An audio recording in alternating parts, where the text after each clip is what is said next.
ఇప్పుడు లతమ్మ మళ్ళీ second pregnancy కాబట్టి ఈ ప్రెగ్నెన్సీలో మాత్రం నేను డబల్ ధమాకా అని చెప్పాను. డబల్ ధమాకా అంటే మరి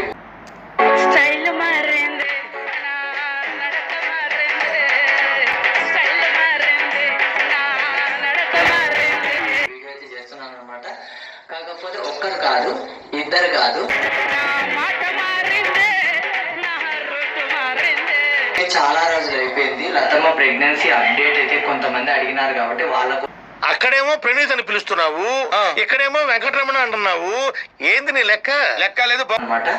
మరి ఫస్ట్ సారేమో అంటే మేము అప్పుడేమో ఎక్స్ప్లెయిన్ చేయలేదు. నువ్వు చెప్పేదల్లా నమ్మటానికి నేను ఎదవల్లాగా అనర్జుగాడు కాదురా. మరగుచ్చదవా, మొదలచ్చి పెదవా, పింజారి ఎదవా, నెలసొక్కుదవా. ఎందుకనంటే కొంచెం సీక్రెట్ గా ఉంచుదాము, చెప్పకూడదని అనుకున్నాం. ఎందుకంటే ఫస్ట్ సారి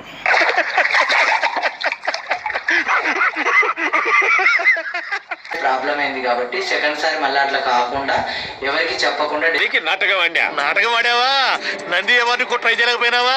నాది ముచ్చదవాది. డెలివరీ అయ్యే వరకు మాత్రం చెప్పొద్దని అనుకున్నాము. అట్లే మనం 3 months అయ్యే వరకు కూడా చెప్పలేదు. బొంద పెడతా కొడుకు అయ్యామనుకుంటున్నాం. ముఖానికి మట్టికి మ్యాచ్ అవ్వట్లేదు. ముందు టెస్ట్ చేసిన వీడియో కూడా, ప్రెగ్నెన్సీ టెస్ట్ చేసిన వీడియో కూడా దేవుడి మీద ప్రమాణం చేసి నేను అంతా నిజం చెప్తాను, అబద్ధం చెప్పను. 3 నెలల తర్వాత పెట్టాం అనమాట. ఎందుకంటే కొంచెం మంది చెప్పిన చెల్లెమ్మా అన్నయ్య గారు మీరా 3 months తర్వాతనే రివీల్ చేయండి, బయట వాళ్ళకి రివీల్ చేయండి. మా బల్లో వాళ్ళ గురించి చెప్పలేదు అన్నయ్య గారు. ఫస్ట్ టైం ప్రెగ్నెన్సీ అయిన వాళ్ళకి కొంతమంది చెప్పద్దు. మంచి నాకు కూడా ఇందాక గుళ్ళోకి వెళ్తేనే తెలిసింది. ఏమని? ఉంటారు అని అంటారు కాబట్టి నేను చెప్పలేదు. నార్మల్ గా అంటా ఉంటారు కాబట్టి. పూర్వ జన్మలో ఒకే ఇంట్లో పుట్టిన అన్నా చెల్లెళ్ళు ప్రతి జన్మలోనూ కలిసి పుట్టలేరు కాబట్టి పక్క పక్క ఇళ్ళైనా కూడా అంటారు కాబట్టి దాని ప్రకారమే మేమైతే 3 months తర్వాత చేద్దామని పెడతాడా దేవుడని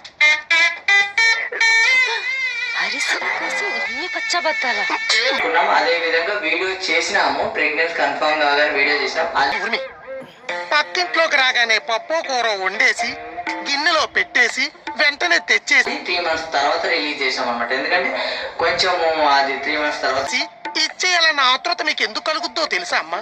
ఎందుకన్నయ్యా? రిలీజ్ చేస్తే కొంచెం బాగుంటది, చెప్పొద్దు వెంటనే అన్నారు కాబట్టి కొద్ది మంది అయితే 5 months వరకు కూడా అన్నారు. మేము అప్పటిలోపల పక్కింట్లో పూర్వజన్మ అన్నయ్య ఉంటాడు కదా, బ్లడ్ రిలేషన్ లాగే వస్తుంది కాబట్టి రివీల్ అయితే చేసేసినాము. ఇప్పుడైతే మళ్ళా అది డెలివరీ అయిన తర్వాత కూడా ఏం మాట అంటే రా, వీళ్ళు ఇవ్వని జరగండి, యా ఊళ్ళో పుట్టిండ్రు చెప్పడం 3 months తర్వాత మళ్ళా, అంతే కదా. ఏం మాట్లాడతావు? 3 రోజులకి ఎవరు చెప్తారా? పసి బిల్ల నీకేమైంది? డెలివరీ అయిన 3 months కి రివీల్ చేసినాం. ఇది ట్విన్స్ అని. కారం తినాలే. పోయిన శుక్రవారం పెళ్లి అయింది, శుక్రవారం కారం తినాలే.